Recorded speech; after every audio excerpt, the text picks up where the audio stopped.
Good morning, children. In today's class, we will start our next chapter. Every drop counts. This is a picture of Gadsisar Lake. It got its name because a king named Gadsi built this lake, and Sar means lake. King Gadsi of Jaisalmer got it made 650 years ago with the help of the people. All around the lake there are three ghats with steps heading to the water, decorated verandas, large halls, rooms, and much more. People came here to celebrate festivals and programs of music and dance. Children come to study in the school on the ghat.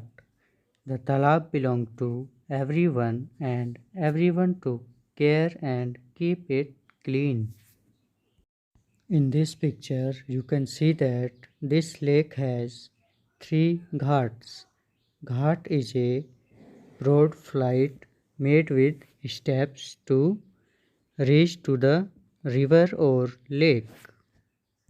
Here, if you look very closely, you will find that Ghat has many steps to go to the river or lake. Rainwater collected in Gadisar Lake spread over many miles. It was made in such a way that when the lake was full, the extra water flowed into another lake at lower level. It means connecting to the Gadisar lake, there was another lake. When the water level rises to a certain point, the extra water moves to the another lake. When the another lake too was filled up, the extra water flowed into the next lake. This way, all 9 lakes filled up. This rainwater could be used throughout the year. Today, Gadsisar Lake is no more in use. Many new buildings and colonies have come up in between those 9 lakes. Now, the water does not get collected in these lakes. Rainwater just flows away and is wasted. More than 1,000 years ago, a traveler came in India. His name was Al-Biruni. He came from Uzbekistan. When he came from India, he saw many lakes in India, and what he saw about these lakes he has written in his book Kitab ul Hind. Al-Biruni carefully observed and noted down all the details that he saw. He wrote specially about those things that he found very different from his own country. Here is a part of what he wrote about ponds of that time. The people here are very skilled at making ponds. My countrymen would be surprised to see them.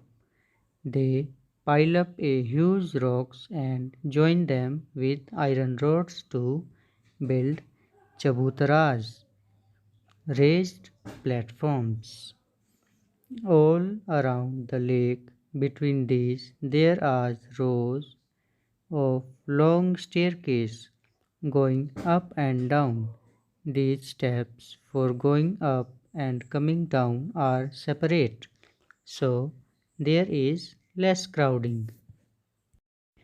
This is an example of lake Al-Biruni is talking about in his book. As you can see that this lake is made by stones and it has also stairs for going up and going down. Today, when we study history, we can learn a lot about those days from the writings of Al-Biruni.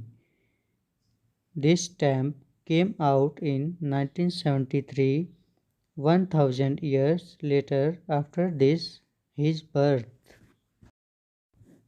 Now you all look at the area around your school.